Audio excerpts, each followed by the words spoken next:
first started in 1987, it was a malt extract brewery. When the Peter Bullitt Sr. Purchased the brewery in 1991 and moved it here, he didn't know too much about beer, but he knew that it should be made with actual grain. So he quit out the the malt extract and made real beer. And he focused on the Golden Horseshoe Premium Lager, and then moved over to, we had a red leaf lager, and then back in the day a blackjack black lager. So over the years things have changed a little bit, and in 2006 the brewery released the Devil's Pale Ale for Toronto Festival of Beer on a limited run, and it was so popular that they thought, why not brew it again? And the LCBO took it, and then that's where a whole seasonal program kind of took off for us. So the other ones followed in that, and then Devil's Pale Ale became a regular fixture at the brewery, so, and at the retail store. So you can see some of the different logo changes over the years. Our seasonal products, you know, the Orange Pale Ale, the original bottle, today's logo, green tea and green tea, winter ale. The pumpkin itself, we don't have a bottle of the pumpkin up here, but Sweet Pete's Peach Wheat, our Project X bottles. One of the original Crazy Canuck bottles. We had a little bit of an issue back when this was released. We released it in 2010 for the Vancouver Olympics. It was sent out to Vancouver. It had skis on it with it too. And the AGC or through the LCBO didn't like that because it showed sports on a bottle activity, which, so today's logo doesn't have the hat, it has an actual that's tube. okay. Yeah, baseball, I guess, is on that, eh? But it doesn't show activity, it shows a logo, I guess. So anyway, that's kind of the progression of things here in terms of bottles, and we don't do this in bottles anymore, it's now in a can, and it's across Ontario at a lot of the LCBOs and some Ontario beer stores. So, yeah. I'll grab some glasses and meet you guys back there. Cool. But first, how did you get into the industry? Long story or short story? I'm going to go with the short story. I was in college back in Aurelia, Georgian College, and I was student council president, and we ran the student pub. And a gentleman from Steam Whistle came in to do a sales call on us to see if we wanted to start carrying this craft Pilsner called Steam Whistle. We had Keith's and Labatt Blue, and I think it was just those two. And he came in, and I tried my first Steam Whistle, and that was 2003, and just after they had opened, not long. And I found myself going, I kind of like this beer. It's got some flavor, but it's something that I can easily drink. And then after that, after college, and I worked for the OPP for a bit, I moved out to Halifax, and I found a job with Alexander Keith's, working for Labatt, and they taught me everything about beer that they taught their regular sales force. And I remember sitting in one of the seminars going, if they're teaching me all this about beer, there's got to be better beer than this. And so I found Garrison and Propeller and Granite out in Halifax, and I just fell in love with craft beer. And from that day forward, I started a blog called the Great Canadian Beer Blog, where I wrote about different pubs, I wrote about different tasting notes, and I just expanded my horizons. I just had an open mind about every beer, every brewery. And when I moved back to Toronto, the blog really picked up, and I started writing for Taps Beer Magazine, a national beer magazine based out of Etobicoke as well. And I worked there as a part-time sales and writer for them for 4 years until I joined them full-time a couple of years ago. Unfortunately, I left and came here. Well, fortunately, I came here because this is a great spot to work. I no longer write for the magazine, and I'm still heavily involved with media side with Toronto Beer Week. But Great Lakes is my new home, and it's been an exciting adventure so far, and it's going to just get better. And the blog is now changed from a beer blog talking about different breweries and tasting notes to a brewery, and I'm a beer growler collector, Canadian growlers. So I've kind of switched focuses, but that's my involvement. I'm one of the creators of Toronto Beer Week as well too, and here at Great Lakes I'm sales representative for Toronto East and all the surrounding areas across Ontario that we haven't covered yet. So Guelph, London, Kitchener-Waterloo, and Hamilton area. All right, and what's your favorite part of the industry? The people. people are definitely the best part of the industry, and that means the brewers, salespeople, licensees, and consumers, and not in that particular order. I would say consumers, meeting people at beer events, meeting people at tastings. People these days really have an open mind, and they really want to see what else is out there, and they really want to learn more about a particular beer or a brewery, and that's the best part of the industry. Everyone in this whole industry is a pleasure to work with. Friends in the industry, we drink at each other's homes, sales reps and brewers. And there's some breweries that get along better with other breweries, but the people and the industry are the best aspect. Okay, and your least favorite part of the industry? It's a good question. I don't know. I've never actually thought about it. There's so many positives in the industry right now. I don't dwell on any of the negatives. To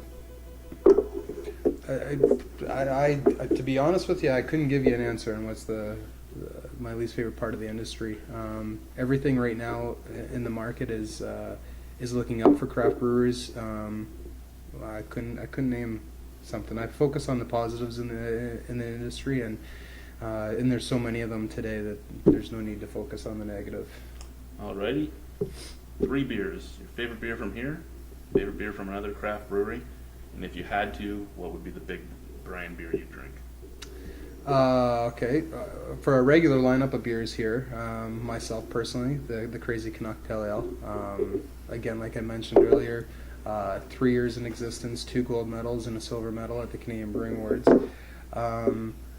It's really hard for me in any brewery. You probably get that, any brewery or brewery sales rep to name one other beer from a craft brewery, but I'm a huge fan of some of the beers that are coming out of Central City in BC, Driftwood in BC, and I really love the beers from Benelux and Montreal. The guys at Etobicoke are some of the best guys, in La Diable and Shawinigan, Quebec. There's so many great craft brewers in this province, but this country, that people are starting to open their eyes and see what's going on out there. And once we break that barrier of interprovincial trading, we're going to see a lot more of those come to Ontario. And that's only a good thing for beer drinkers in this province. So to name one beer, it would be really hard to say. I really love the barley wine from Central City, Thor's Hammer. And I love what the guys at Bo's All Natural they're doing, and in Van Cleek-Hill, Ontario as well. And what was the third question? It was big brand if you had to big drink brand if I had to drink it. I'm sure you probably heard about 50 from some people. A big brand that I'd have to drink. Sleeman, I would drink a Sleeman product. And there's always a beer for a certain period, right? So if I'm playing hockey and I'm hot, or baseball on a hot day, I have no problem pounding back a macro beer. Rolling Rock is not a bad macro beer from Labatt. And right now, Hop City, Moosehead. Moosehead owns Hop City out of Brampton, a little tiny brewery, but those guys make some alright beers. And I don't mind a Moosehead on a hot day too, if I'm playing sports or doing something like that. Hophead or Malt Maniac? Hophead or Malt Maniac? Hophead for sure. Right. Yeah. If you weren't doing this, what would you be doing? My past career, I was working with the OPP and both 911 and the Ontario Firearms. So my career would have been either OPS, Ontario Public Service, or I'd be in policing at the time. But when I was in Halifax, that was the direction I was going to go back into policing when I moved back to Ontario. But once the beer industry gets gets its teeth sunk in, it grabs hold of you and it doesn't let you go. And it's been a hugely fun experience from the first day that I got into the industry with the blog to this moment right now, where I'm sitting here at 11 o'clock or 10 o'clock drinking a beer on a Monday morning. Thank you very much. It is true. Quick questions. How did you get into the industry? It was one of those things. Dad liked it so much he bought the company. I was 21 years old. Old man says, what do you think if we buy a brewery? 21-year-old, half man, half boy says, yes, guy. Favorite part of the industry? Drinking. Least favorite part of the industry? Hungover. No, seriously though. The best part is definitely the camaraderie that goes on with the other brewers and a lot of the collaborations that we're doing. It's really exciting, and speaking to other people outside of province and country, saying that this kind of camaraderie is really non-existent, even in the friendly old US of A. So it's great to get that kind of feedback and fun to spearhead stuff like that. Hophead, malt maniac. Love them. If you had to choose one of the two, would you call yourself a hophead or a malt maniac? No, I guess everyone asks me this all the time, and I think it's like, maybe this is one of those answers a little bit cliche, but it depends what you're eating, what you're drinking, what the occasion is. Sometimes, a nice black malty beer is all you need, and sometimes you want to get shot in the head with some hops. So I can't say it's one or the other. If they're both there, I'd want to have them both. Okay, here's the arm twister. Favorite beer from your brewery, favorite beer from another craft brewery, and then if you had to drink a big brand, what would it be? Favorite beer from this brewery is really tough, but I think I have to say that the anniversary porter that we had released is probably at the top. I mean, then it's like really close, second, third, fourth, fifth, but I got to say that the robust porter was, we nailed it here, and it was such a beautiful beer. I got one bottle left at home I'm savoring. Another favorite beer from another brewery? Yes. That's a tough one too.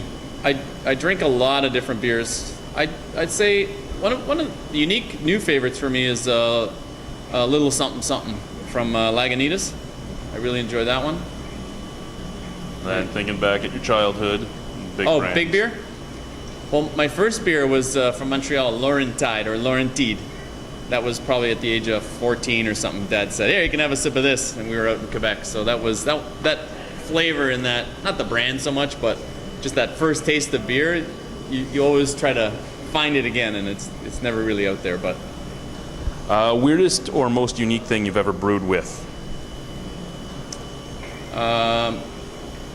We did some studies with University of Guelph, I guess about 6 years ago now, trying to make gluten-free beer. So we had like rice, sorghum, all these things that really weren't supposed to make beer, trying to make beer with, and we made like sticky oatmeal and stuff that we might as well have just eaten. And that was quite unique. And lastly, if you weren't doing this, what would you be doing? Sitting in a bar, probably drinking it. Alrighty, thank you. How long has the brewery been open? Brewery has been open for 25 years. It is Toronto's oldest craft brewery. How many employees do you have right now? I think around 32. This is your second location? Second location, yeah. Yeah, the first location wasn't for very long. We were there just a couple of years, and then we secured this building here and moved in. That was January of '92 we started brewing. How has the beer market in Ontario changed since you started here? Whoa, dramatically. I can't say how different it is from when we started, and even how different it is from 7 years ago.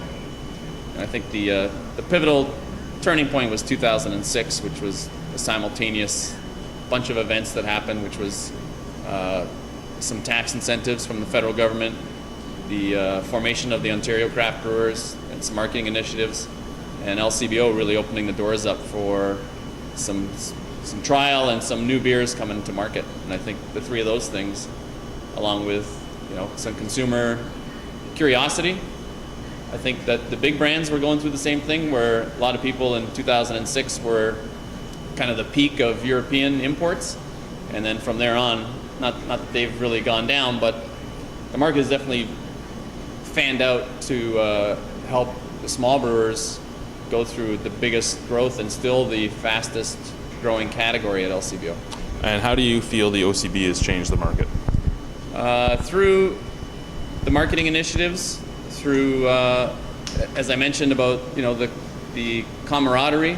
A lot of that was initiated from the OCB because you'd actually, the marketing initiatives, you'd have all these brewers sitting around together on a regular basis, and then at the same time you'd have the owners sitting around on a regular basis. And I think the fact that everyone was sitting around for so long and so many consecutive meetings, you tend to start to trust each other a little bit more, as in the past, your door was closed to other brewers, and you didn't want to know, it was top secret the hops you were using in your plant, and top secret the type of malts and who you were getting stuff from.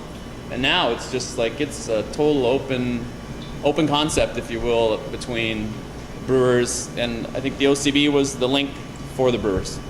Now, do you feel that the collaborations have helped to get your name further out? I'd say further out, and again, to secure and solidify the fact that we are Ontario craft brewers, and we are united, and we're not just a bunch of brewers under this umbrella. And I think the collabs definitely helps you get your name out. You double your reach through, say, another brewery's network, and same, they're our network, so the two of us combined definitely has a bigger reach. Why do you think the LCBO beer panel has opened up the shelf so much for Ontario craft brews and other craft brews? I think, again, now it's the consumers looking for something truly unique and truly traditional, not necessarily unique, but consumer palates. They're ever expanding, and as we say, beer is the new wine. There's a lot of there's a lot of great brewers and a lot of great beers on the shelves now, and by opening the door, consumers are interested to try different stuff. And the single format, which is what they'd pushed us for, is completely conducive to trial. You don't need to buy a 6-pack or a 2-4 anymore. You can get 5 or 10 cans or large format bottles or whatever floats your boat. All right, last few questions for you. Difference between crafts and macros.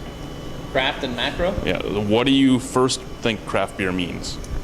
Craft beer means small, independent, artisan, family-owned or small business entity. Macro, to me, is traded on the stock exchange. Massive brewery still in comparison to a craft brewery. The volume jump from where us small guys are to even the macro it's more than 10 times. So it's really, really big. Now, the label law that's still on the back burner, do you think that'll hurt you more or the big guys more? I truly don't think either. I think to put some raw materials on there, whether whether every single thing is disclosed on there or not, I don't know how closely followed it's going to be. But to put your raw materials and your ingredient list, I don't think that's going to scare any consumer away. I mean, they'll be more curious now as to reading the label. Just hopefully, I'll be honest, I don't know what the big guys put in there for stabilizers and foam enhancers and this kind of stuff. Hopefully they don't. I'd like to think that they don't. And if they don't, I hope it's not on, if they do, it's got to be on the label. If they don't, which I hope, then there's no fear. Alrighty, and lastly, do you know what the basic differences are between the two brewing processes? I know basically they're the same, but there are a few different steps. From you guys and the big guys. Not really much different. I know they're definitely true to their grain depth and their lauter width. Their mash. They got mash mixer and then lauter ton. The lauter tons, I've been in the big brewery. It's unbelievable how big they are, and the rake system and they definitely keep a really low profile bed. Where the small brewers generally are trying to always push a little bit more volume out, so they tend to have their grain beds up a little bit thicker. And the big brewers will have rice cookers, corn cookers. They got all their own ways of making sugar cheaply, so it definitely gets more volume for them. Alrighty. Well, thank you very much for talking to us. You're welcome, man. Have yourself a good day. Thanks.